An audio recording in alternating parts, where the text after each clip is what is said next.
Shalom, shalom bien-aimés, que Dieu vous bénisse. Je viens à vous pour vous partager une interpellation du Seigneur, une interpellation du Saint-Esprit. Le Seigneur m'a interpellé sur l'attitude que nous devons avoir dans cette dernière semaine de cette année 2024, avant d'entrer donc dans la nouvelle année 2025, que par la grâce de Dieu, nous allons aborder dans quelques jours. Le Seigneur veut que nous ayons une attitude d'action de grâce. La parole de Dieu nous montre que tous ceux qui ont pratiqué les actions de grâce ont obtenu des meilleurs résultats, voyez-vous, avec le Seigneur. Quand on parle des actions de grâce, il s'agit de manifester sa reconnaissance. Ce sont des remerciements, la gratitude que nous devons témoigner envers Dieu pour ce qu'il a fait dans nos vies. Même s'il y a encore des choses que nous attendons, même si on a encore des requêtes à adresser à Dieu, mais nous devons nous arrêter un instant pour apprécier combien Dieu a été fidèle avec nous, apprécier combien Dieu nous a protégés, apprécier combien Dieu nous a gardés, quelle que soit l'adversité qu'on aura connue, les combats, les zones de turbulence traversées, mais Dieu ne nous a pas abandonnés. Et le Seigneur apprécie, bien aimé, que nous lui adressions des actions de grâce, que nous lui manifestions notre reconnaissance. Il est d'ailleurs écrit dans Colossiens 3, verset 15, « Soyez reconnaissants ». Et Colossiens 2, 7 renchérit, « Abondez en actions de grâce ». Le Seigneur veut que nous abondions en actions de grâce, que nos prières ne soient pas seulement des prières de requête, mais que nous sachions aussi nous arrêter un instant pour apprécier ce que Dieu a fait dans nos vies. Bien aimés, nous devons être reconnaissants envers Dieu pour le souffle de vie, pour des combats dont il nous a délivrés, des épreuves, des situations compliquées. Nous devons reconnaître ce que la main de l'Éternel a accompli dans nos vies. Le roi David, ce grand roi, un jour, passant des moments difficiles, sentant que son âme commençait à lui faire douter même de l'amour de Dieu, il a dit à son âme, « Mon âme, attention, n'oublie aucun bienfait de l'Éternel. » Bien-aimés, nous ne devons pas oublier les bienfaits de l'Éternel à cause parfois des difficultés d'aujourd'hui. Nous ne pouvons pas oublier la bonté que Dieu nous a toujours démontrée parce que nous passons des temps d'épreuve. Il ne faudrait pas un jour de malheur nous fasse oublier, bien-aimés, tous ces mois de paix et de fidélité de Dieu.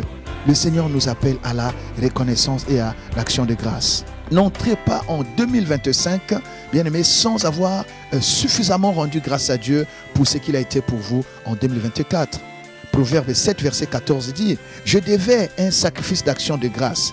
Aujourd'hui, j'ai accompli mes vœux. » Cela veut dire quoi? Il y a des gens qui risquent d'entrer dans la nouvelle année avec des dettes d'action de grâce. Le Seigneur veut que nous lui rendions d'abord des actions de grâce. Avant de vous précipiter, à vous divertir, à vous réjouir de toutes sortes de manières, bien-aimés, mais arrêtez-vous un instant que dans votre famille, qu'il y ait des prières, bien-aimés, des louanges, des sacrifices, bien-aimés, d'actions de grâce soient adressés à Dieu. Parce que c'est lui qui nous a gardés, c'est lui qui nous a protégés. Beaucoup auraient bien voulu arriver au jour d'aujourd'hui. Peut-être qu'il y en aura même qui n'atteindront pas 2025. Voyez-vous? Mais si Dieu vous fait la grâce d'être en vie et d'avoir et d'être ce que vous êtes, alors rendons des actions de grâce à Dieu. Si vous reconnaissez que votre vie c'est la grâce de Dieu, alors vous ne pouvez pas, bien-aimés, ne pas rendre des actions de grâce à Dieu. Ceux qui rendent des actions de grâce à Dieu, en fait, ils reconnaissent que leur vie dépend de Dieu, dépend de la grâce de Dieu. Et ceux qui reconnaissent que Dieu est la source de leurs ressources, de leur richesse, de leur prospérité, de leur élévation, bien-aimés, alors ils doivent rendre des actions de grâce à Dieu. Alléluia.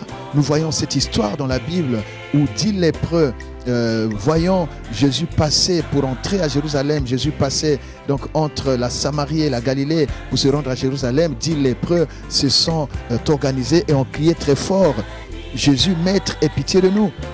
Jésus a été sensible à ce cri.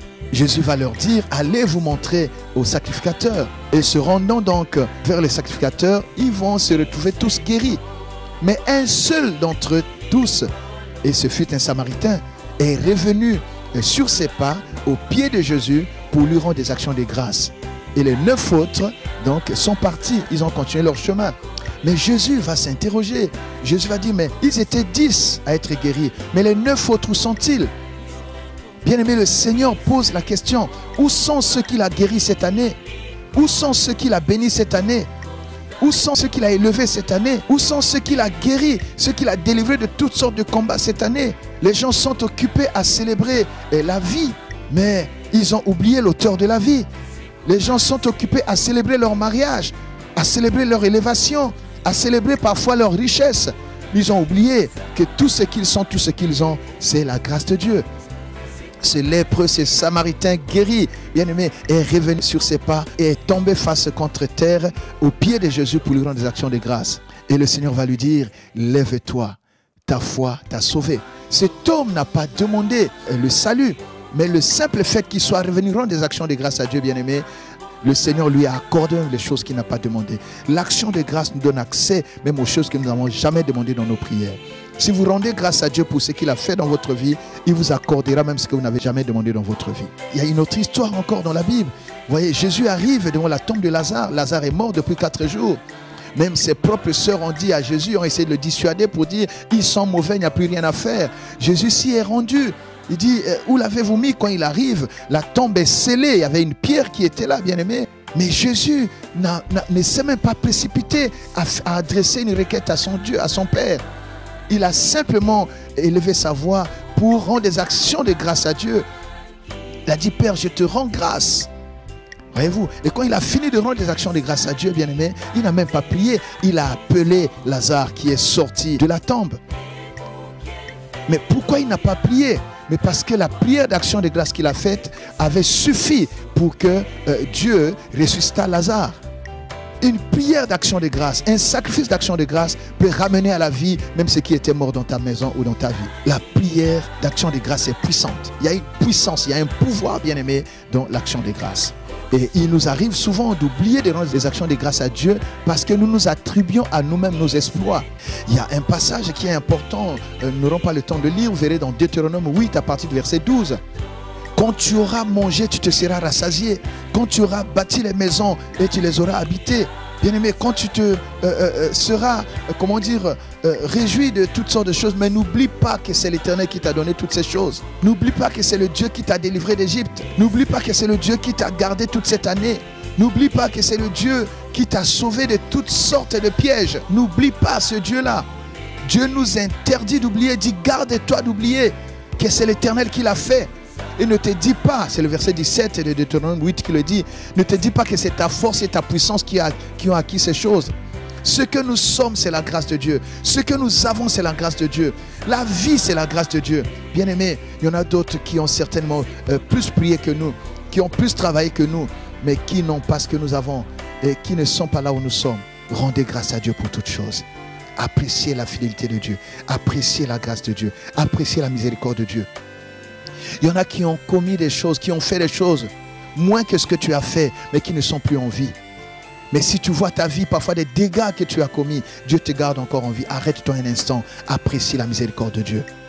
Apprécie le pardon de Dieu.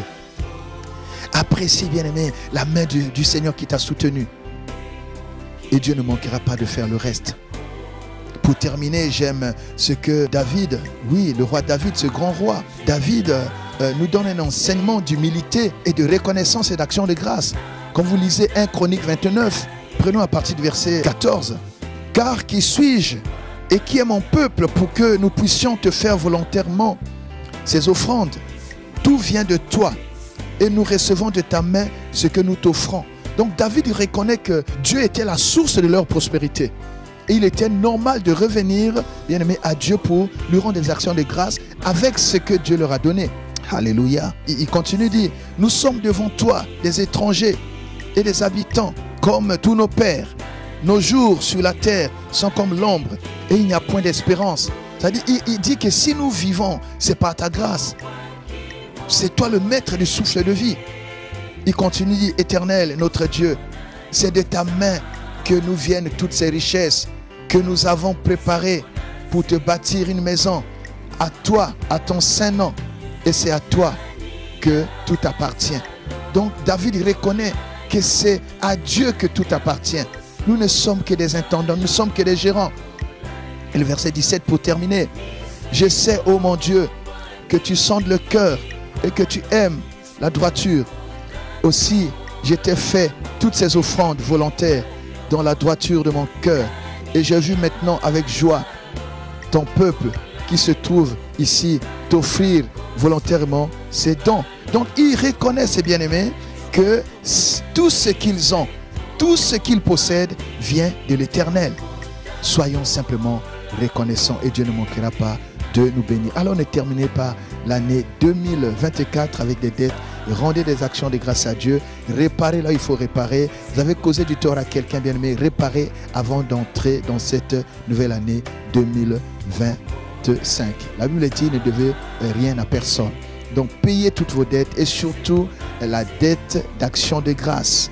Pour terminer, le Seigneur me convainc de vous donner ce verset de 2 Corinthiens 9, verset 11. Vous serez de la sorte enrichis à tous égards pour toute espèce de libéralité qui, par notre moyen, feront offrir à Dieu des actions de grâce. Donc, la position que nous avons, la richesse que nous avons, l'élévation que nous avons eue, la bonne santé que nous avons, tout ce que Dieu a fait de nous, c'est pour que nous lui rendions des actions de grâce. Le Seigneur attend tes actions de grâce, alors sois juste reconnaissant. Que Dieu vous bénisse et que Dieu soit avec vous. Voilà, bien-aimés, je me sens vraiment déchargé de ce fardeau qui était de vous partager cette interpellation que Dieu m'a faite pour que ces quelques jours qui restent, même s'il y a encore des choses que vous attendez de Dieu, rendez grâce à Dieu pour ce qu'il a déjà fait et Dieu ne manquera pas de vous surprendre. Je rappelle que le 31 décembre, de 20h à l'aube, nous serons tous au Palais des Congrès de Brazzaville pour notre nuit de nouveau départ. Une nouvelle dimension, car Dieu veut faire avec nous des choses nouvelles. Donc tous au Palais des Congrès, le 31 décembre 2024 pour la nuit de nouveau départ. Dieu veut faire avec vous des nouvelles choses. Que Dieu vous bénisse. C'était votre bien-aimé, le révérend Gustave Ambelze.